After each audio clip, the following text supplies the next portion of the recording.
ఈరోజు మనం C tokens గురించి తెలుసుకుందాం. C tokens are the fundamental building blocks of a C programming. అంటే ఒక బిల్డింగ్ బ్లాక్స్ లాంటివి సి టోకెన్స్ అనేది ఫండమెంటల్ కాన్సెప్ట్స్. ఓకేనా. సి టోకెన్స్ ఎన్ని టైప్స్ అంటే keywords, identifiers, constants, strings, special symbols, operators ఇవన్నిటి సి టోకెన్స్‌లో ఇవన్నీ ఉంటాయి. ఓకే. ఈరోజు మనం బేసిక్‌గా వెళ్దాం. ఫండమెంటల్స్ కాడ నుంచి నేర్చుకుందాం. Okay. C C programming fundamentals. Okay. First character sets గురించి చూద్దాం. మనం సిలో రాసే ప్రోగ్రామ్ అంతా ఈ క్యారెక్టర్ సెట్స్‌లోనే ఉండిద్ది. వీటిని ఉపయోగించుకొని మనం ప్రోగ్రామ్ అంతా రాస్తాం. ఓకేనా. Alphabets small A to Z and capital A to Z. Okay. Alphabets, digits 0-9 మనం ఉపయోగించేవి. Special symbols. ఓకే. వీటి పేర్లు తెలుసుకుంటే మనం ముందు ముందు వెళ్ళే కొద్దికి ఇంకా యూజ్ చేస్తాం సి ప్రోగ్రామ్‌లో. Okay. Tilde. Okay. Exclamation mark, at the rate, hash, percentage symbol, caret, ampersand, asterisk. Okay. Parenthesis, underscore, minus, plus, is equal to, vertical bar, back slash, curly brackets, square brackets, colon, semicolon, double quote, single quote, less than, greater than, comma, dot, question mark, forward slash. Okay. వీటి పేర్లు తెలుసుకోండి ముందుల. Okay. మనం రాసే programme అంతా ఈటిలోనే ఉండిద్ది. ఏబీసీల్లో 1, 2, 3లో ఈ special సింబల్స్‌లోనే ఉండిద్ది మనం రాసే ప్రోగ్రామ్ అంతా. అందుకని మనం ముందుల క్యారెక్టర్ సెట్స్ గురించి తెలుసుకోవాలి. ఓకేనా. క్యారెక్టర్ సెట్స్ అంటే అర్థమైందా? ఇప్పుడు నెక్స్ట్ కాన్స్టెంట్స్. మనం సిలో కాన్స్టెంట్స్ చాలా ఇంపార్టెంట్. ఓకే.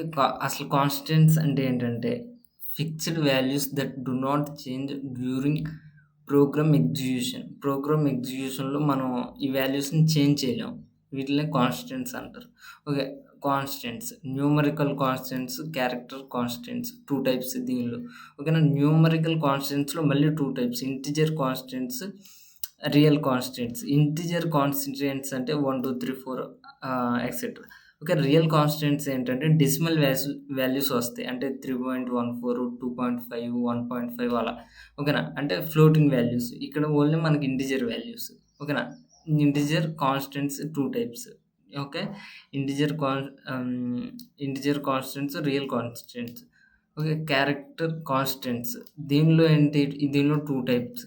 ఓకే. దీనిలో క్యారెక్టర్ కాన్స్టెంట్స్, స్ట్రింగ్ కాన్స్టెంట్స్. ఇదిగో స్ట్రింగ్ కాన్స్టెంట్స్ మనం ప్రోగ్రామ్‌లో డబుల్ కోట్స్‌లో రాస్తాం. Okay. Only character constant single కోట్‌లో, అంటే ఒక క్యారెక్టర్ కదా రాసేది మనం. అందుకని సింగిల్ కోట్‌లో రాస్తాం ప్రోగ్రామ్‌లో మాత్రం. ఓకేనా. మనం గుర్తుందా ప్రింట్ఎఫ్‌లో డబుల్ కోట్స్ మధ్యలో స్ట్రింగ్‌నే ప్రింట్ చేస్తున్నాం. అంటే ఒక టెక్స్ట్‌నే కదా ప్రింట్ చేసేది. అందుకని ఇదిగో చూడండి హ్మ్. ప్రింట్ఎఫ్ డబుల్ కోట్స్‌లో ఒక స్ట్రింగ్ ఇస్తున్నాం. అంటే ఒక టెక్స్ట్ ఇస్తున్నాం. అందుకని మనం డబుల్ కోట్స్‌లో రాయాలి ఒక స్ట్రింగ్‌ని. ఓకే. కాన్స్టెంట్స్ అర్థమైందా? C constant 2 types. Okay. Numeric constants, character constant. Character కాన్స్టెంట్‌లు మళ్ళీ 2 types. Okay. Character, string. Hmm. Energy saver is on. Battery కూడా దిగిపోతుంది. ఓకే. ప్రింట్ఎఫ్‌లో ఒక స్ట్రింగ్‌ని అలా ప్రింట్ చేస్తాం డబుల్ కోట్స్‌లో పెట్టి. ఓకే. కీవర్డ్స్. కీవర్డ్స్ గురించి తెలుసుకుందాం. Keywords are reserved words are predefined words. అంటే సిలో మనకి ప్రీ డిఫైన్డ్‌గా సి తయారు చేసేటప్పుడే కొన్ని మనకి ఇన్‌బుల్ట్‌గా కీవర్డ్స్ ఇచ్చారు. ఆ కీవర్డ్స్ మనం వేరియబుల్ నేమ్స్‌గా గాని, ఫంక్షన్స్ నేమ్స్‌గా గాని ఉపయోగించుకోవాలి. చూడండి. Keywords cannot be used identifiers like variable names and function names. Okay. ఇవన్నీ keywords, reserved words, predefined words ఇవన్నీ 32 కీవర్డ్స్ ఉంటాయి మనకు సి లాంగ్వేజ్‌లో. Auto, break, case, okay. Char, continue, do, default అలా double, else, int, long, switch ఇలా 32 keywords ఉంటాయి. ఈ keywords గురించి మనం ముందు ముందు ఎళ్ళే కొద్దీ తెలుసుకుందాం. Okay. Okay. In C language keywords reserved words that predefined meaning that compiler understand. అంటే ఈ కీవర్డ్స్‌ని ముందలే కంపైలర్ అర్థం చేసుకొని దానికి కావాల్సిన స్పెసిఫిక్ టాస్క్ కంపైలర్ చేస్తుంది. Okay. Back slash characters are escape sequence characters in C language. Backslash characters అంటే ఏంటంటే బ్యాక్ స్లాష్‌తో మొదలవుతాయి. ఓకేనా? ఇక్కడ చూడండి. ఓకే. బ్యాక్ స్లాష్ క్యారెక్టర్స్ అన్న ఎస్కేప్ సీక్వెన్స్ క్యారెక్టర్స్ అన్న ఒకటే. ఓకేనా? బ్యాక్ స్లాష్ ఎన్ అంటే ఆహ్, న్యూ లైన్ తీసుకునిద్ది. ఓకే. బ్యాక్ స్లాష్ ఎన్ పెట్టంగానే న్యూ లైన్ తీసుకునిద్ది. ఓకే. బ్యాక్ స్లాష్ టీ పెట్టంగానే ట్యాబ్ స్పేస్ తీసుకుని ఇది ప్రోగ్రామ్ ఇప్పుడు చేద్దాం మనం. అప్పుడు మీకు ఇంకా బాగా అర్థమైద్ది. బ్యాక్ స్లాష్ సింగిల్ కోట్ అంటే సింగిల్ కోట్ ప్రింట్ అయ్యిద్ది. ఓకేనా? బ్యాక్ స్లాష్ డబుల్ కోట్ అంటే డబుల్ కోట్ ప్రింట్ అయ్యిద్ది. ఓకే. ఆహ్, ఇంకేంటి double back slash single back slash print అయ్యిద్ది. ఓకేనా? ఇప్పుడు ఇది మనం ప్రోగ్రామ్ చేసి చూద్దాం. ఓకే. బ్యాక్ స్లాష్ ఎన్ అంటే న్యూ లైన్‌లోకెళ్ళిద్ది. ఓకే. బ్యాక్ స్లాష్ ఎన్ ఇది ఒక ఏంది ఎస్కేప్ సీక్వెన్స్ క్యారెక్టర్స్. ఓకేనా? ప్రింట్ఎఫ్. ప్రింట్ఎఫ్ అనే ఫంక్షన్‌లో మనం పారాంథసిస్ ఓపెన్ చేసి డబుల్ కోట్స్ మధ్యలో ఏది రాస్తే అది ప్రింట్ అయిద్ది. దాని చివర్లో అంటే మనం రాసేసి టెక్స్ట్ అంతా చివర్లో బ్యాక్ స్లాష్ ఎన్ పెడితే ఆ కర్సర్ ఏమైద్ది ఇక్కడ వరకు ప్రింట్ చేసి బ్యాక్ స్లాష్ ఎన్ రాంగానే నెక్స్ట్ లైన్‌కి ఎళ్ళిద్ది. అంటే మనం ఎంటర్ కీ కొట్టంగానే నెక్స్ట్ లైన్‌కి ఎలా ఎళ్ళిద్దో అలా ఎళ్ళిద్ది. ఓకేనా? హ్మ్. ఓకే. ఇక్కడ ఇక్కడేంటి సెమికోలన్ ఇచ్చాడు. సెమికోలన్ అంటే అర్థం ఏంటి? అంటే ఈ లైన్ ఇక్కడితో ఎండ్ అయిపోయింది. నెక్స్ట్ లైన్ ఇంకోటుందని మనం అలా కామా ఇచ్చినట్టు ఇస్తాం. ఓకేనా? డబుల్ కోట్స్ మధ్యలో మనం ఒక టెక్స్ట్ ప్రింట్ చేస్తాం. ఓకే. లాస్ట్‌లో బ్యాక్ స్లాష్ ఎన్ ఎక్కడన్నా ఇవ్వచ్చు మీరు. అది ప్రోగ్రామ్ చేసేటప్పుడు చూపిస్తాం. మీరు మొదట్లో అయితే ఏమైద్ది కర్సర్ ఈ లైన్‌లో కాకుండా మళ్ళీ నెక్స్ట్ లైన్‌లోకెళ్ళి అక్కడ ప్రింట్ చేసిద్ది. ఓకేనా? ఓకే. బ్యాక్ స్లాష్ ఎన్ అంటే new line. Back slash T అంటే ఆహ్, ట్యాబ్ స్పేస్. ఓకే. ఇది గుర్తుపెట్టుకోండి. ఇప్పుడు ప్రోగ్రామ్ చేద్దాం. Example programme. ఓకే. మనం ఈ ప్రోగ్రామ్‌లో ప్రింట్ఎఫ్‌లో హలో వరల్డ్ రాశా. లాస్ట్‌లో బ్యాక్ స్లాష్ ఎన్ పెట్టా. అంటే ఇక్కడ వరకు ప్రింట్ అయ్యి, ఇది కర్సర్ న్యూ లైన్‌కెళ్ళింది. అంటే మళ్ళీ కిందకి ప్రింట్ఎఫ్ మళ్ళీ హలో వరల్డ్ అంటే న్యూ లైన్‌లో మళ్ళీ హలో వరల్డ్ ప్రింట్ అయిద్ది. ఓకే. ఇప్పుడు నేను ప్రోగ్రామ్ ఇప్పుడు మనం ఒక ఎగ్జాంపుల్ ప్రోగ్రామ్ చూద్దాం. అప్పుడు మీకు ఇంకా బాగా అర్థమైద్ది. ఓకే. ఓకే. మనం ప్రోగ్రామ్‌ని ఫస్ట్ మెయిన్ నుంచి స్టార్ట్ చేస్తాం. ఆహ్, ఒ మనం మెయిన్‌కి ఒక రిటర్న్ టైప్ అనేది ఇవ్వాలి. ఆ రిటర్న్ టైప్ వాయిడ్ అవ్వచ్చు, ఇంట్ అవ్వచ్చు. నేను చెప్పాను వాయిడ్ అయితే ఏ వాల్యూని రిటర్న్ చేయదు. అదే ఇంట్ అయితే ఒక వాల్యూని రిటర్న్ చేసిద్ది. ఓకేనా? అంతే దాని మూడిల మధ్యన ఏం డిఫరెన్స్ లేదు. ఓకే. వాయిడ్ మెయిన్ హ్మ్. వాయిడ్ మెయిన్ ఇప్పుడు మనం ప్రింట్ చేయాలి. ప్రింట్ఎఫ్ ఆహ్, హలో వరల్డ్. ఓకే. ఒక లైన్ ప్రింట్ చేస్తే ప్రాబ్లమ్ లేదు. ఓకే. ఒకవేళ రెండో లైన్ నేను ప్రింట్ చేయాలనుకుంటున్నాను. Okay. Hello world. Okay. Hello world print చేశాను. ఇప్పుడేమవ్వాలి ఇప్పుడు ఈ ప్రింట్ఎఫ్ అనే ఫంక్షన్ మనకి stdio dot hash include stdio.h అనే హెడర్ ఫైల్‌లో ఉండిద్ది ఈ ప్రింట్ఎఫ్ ఫంక్షన్. ఓకేనా? ఓకే. ఇప్పుడు నేను ఒకసారి ఇది రన్ చేసి మీకు చూపిస్తాను.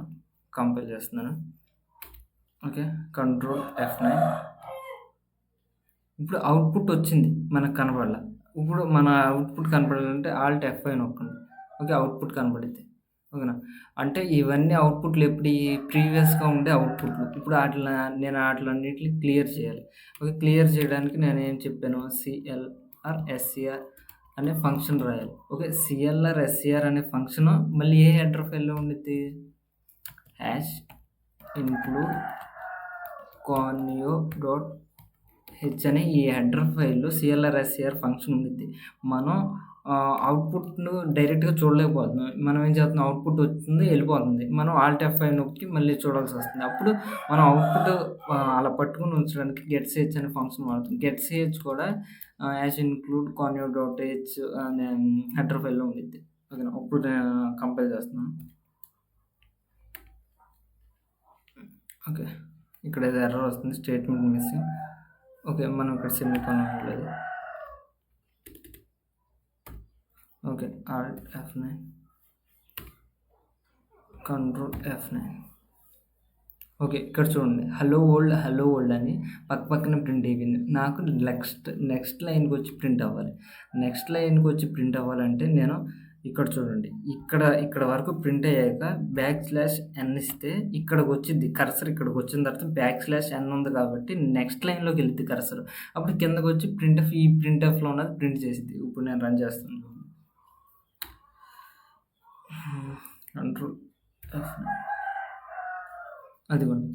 హలో వరల్డ్ ప్రింట్ అయ్యి ఆ కర్సర్ బ్యాక్/ఎన్ దగ్గరికెళ్ళి అది న్యూ లైన్ తీసుకొని మళ్ళీ హలో వరల్డ్ ప్రింట్ చేసింది.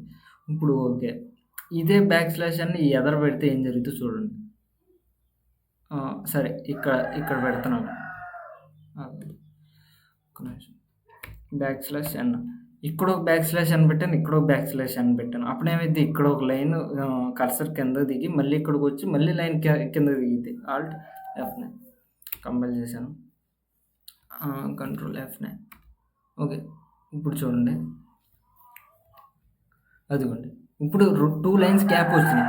అదే లైన్ ఇక్కడ పెడితే నేను బ్యాక్/ఎన్ ఇంకోటి ఇప్పుడు ఆల్ట్ F9 అదిగోండి. ఇక్కడ చూడండి. ఫస్ట్ నేను బ్యాక్/ఎన్ పెట్టా. అంటే అక్కడ ఏం ప్రింట్ అవ్వకుండా కింద లైన్‌లోకి వచ్చింది. అక్కడ హలో వరల్డ్ ప్రింట్ అయ్యి మళ్ళీ 2 లైన్స్ గ్యాప్ తీసుకొని మళ్ళీ హలో వరల్డ్ ప్రింట్ అయింది. అలా మనం ఇక్కడ బ్యాక్/ఎన్ తీసేస్తాను. ఓకే. ఇక్కడ కూడా తీసేద్దాం. అలా మనం ఇలా బ్యాక్/ఎన్ పెడితే న్యూ లైన్ అనేది వెళ్తుంది. ఓకేనా? కర్సర్ అనేది.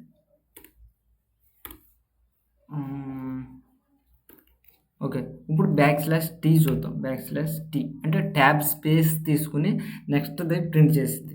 అంటే ట్యాబ్ స్పేస్ అంటే చూడండి ఎంత స్పేస్ తీసుకునిద్దో. ఓకే. కంపైల్ చేశాను. రన్ చేశాను. అదిగోండి. ఇక్కడ చూడండి. హలో వరల్డ్ ప్రింట్ అయ్యి ట్యాబ్ స్పేస్ తీసుకొని మళ్ళీ హలో వరల్డ్ అనేది ప్రింట్ అయింది. అది బ్యాక్/టీ అనేది. ఓకే. ఇప్పుడు నేను సింగిల్ కోట్ ఇస్తే సింగిల్ కోట్ ప్రింట్ అయింది. అర్థమైందా? సింగిల్ కోట్ ఇచ్చాను. Okay. Alt F9 control F9 అదిగోండి. హలో వరల్డ్ పక్కన మనకు ఒక సింగిల్ కోట్ ప్రింట్ అయ్యి మళ్ళీ హలో వరల్డ్ ప్రింట్ అయింది. అది సింగిల్ కోట్ అనే ఎస్కేప్ సీక్వెన్స్ క్యారెక్టర్. అదే నేను డబుల్ కొట్టిస్తే ఇప్పుడు డబుల్ కోట్ ఇచ్చా. అంటే ఇప్పుడు నాకు ఇక్కడ ఏం ప్రింట్ అయిద్ది? డబుల్ కోట్ అనేది ప్రింట్ అయిద్ది. ఇందాక మీకు చూపించాను కదా. ఇదిగోండి. ఇదిగోండి. బ్యాక్/ఎన్ అంటే న్యూ లైన్ వెళ్ళింది. ఓకే. బ్యాక్/టీ అంటే ట్యాబ్ స్పేస్ వెళ్ళింది. ఓకే. సింగిల్ కోట్ అంటే సింగిల్ కోట్ వచ్చింది. ఓకే. డబుల్ కోట్ అంటే డబుల్ కోట్ వచ్చింది. ఓకే. అలా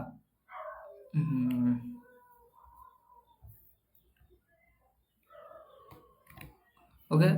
ఇప్పుడు డబుల్ బ్యాక్/లేద్దాం. ఇప్పుడు డబుల్ బ్యాక్/స్లాష్ ఇచ్చి అంటే ఒక బ్యాక్/స్లాష్ అనేది ప్రింట్ అయింది.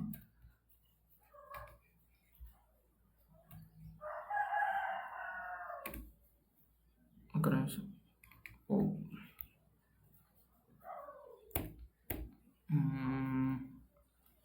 ఇక్కడ మనం ఇది ఎంటర్ కీ కొట్టాం అక్కడ. ఓకే. ఇప్పుడు ఇక్కడ చూడండి. మొత్తం తీసేస్తాను. హలో వరల్డ్ అని రెండు బ్యాక్/స్లాష్లు ఇస్తే మనకేం ప్రింట్ అవ్వాలి? ఒక బ్యాక్/స్లాష్ అనేది ప్రింట్ అవ్వాలి. Alt F9 control F9 run చేయడానికి. ఓకే. అదిగోండి. ఒక బ్యాక్/స్లాష్ అనేది ప్రింట్ అయింది. ఇలా మనం ఎస్కేప్ సీక్వెన్స్ క్యారెక్టర్స్ అనేది మనం ఉపయోగిస్తాం. ఓకేనా? మీరు ఒక విషయం గుర్తుపెట్టుకోండి. ఇక్కడ బ్యాక్/ఎన్ ఇస్తే న్యూ లైన్‌కి వెళ్ళిద్ది కర్సర్ అనేది. ఓకే. బ్యాక్/టీ అనేది ఒక ట్యాబ్ స్పేస్ తీసుకునిద్ది. సింగిల్ కోట్ ప్రింట్ అయింది. డబుల్ కోట్ ప్రింట్ అయింది. మనకి మెయిన్ ఇంపార్టెంట్ ఈ రెండే. బ్యాక్/ఎన్, టీ ఈ రెండు మెయిన్ ఇంపార్టెంట్. న్యూ లైన్‌కి వెళ్ళాలంటే బ్యాక్/ఎన్ డబుల్ కోట్స్ మధ్యలోనే ఇవ్వాలి. మీకు ఎక్కడ న్యూ లైన్ తీసుకోవాలో అక్కడే ఇవ్వాలి. ఒకవేళ ప్రింట్ఎఫ్ లైన్ చివరిలో ఇవ్వాలనుకుంటే ఇదిగోండి. ఇక్కడ చూడండి. ఇక్కడ నాకు టెక్స్ట్ ప్రింట్ అయ్యాక లాస్ట్‌లో న్యూ లైన్ తీసుకోవాలి కాబట్టి ఇక్కడ లాస్ట్‌లో ఇచ్చాడు. అదే మీరు ఫస్ట్‌లో కూడా ఇచ్చుకోవచ్చు. మధ్యలో కూడా ఇచ్చుకోవచ్చు. మధ్యలో ఇస్తే ఏం జరుగుతుందో చూడండి. ఓకే. ఇప్పుడు నేనేం చేస్తున్నాను? ఈ హలో ఉంది చూసారా? ఇక్కడ నేను ఎన్ ఇస్తున్నాను. ఓకే. ఇప్పుడు నేను రన్ చేస్తూ అక్కడ హలో ప్రింట్ అయ్యి నె నెక్స్ట్ లైన్‌లో ఓల్డ్ ప్రింట్ అయ్యిద్ది చూడండి.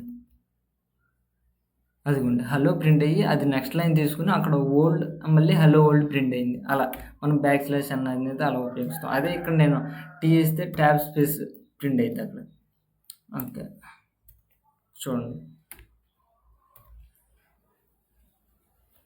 అదిగోండి. ఫస్ట్ హలో ప్రింట్ అయ్యి ట్యాబ్ స్పేస్ తీసుకొని ఓల్డ్ మళ్ళీ హలో ఓల్డ్ అనేది ప్రింట్ అయింది. అలా మనం బ్యాక్ స్లాష్ క్యారెక్టర్స్‌ని అలా మనం సి ప్రోగ్రామ్‌లో ఉపయోగిస్తాం. Thank you for watching. మన ఛానల్ స్టార్టింగ్‌లో ఉంది కాబట్టి సబ్స్క్రైబ్ చేయండి అండ్ లైక్ చేయండి. Thank you. Thank you for watching.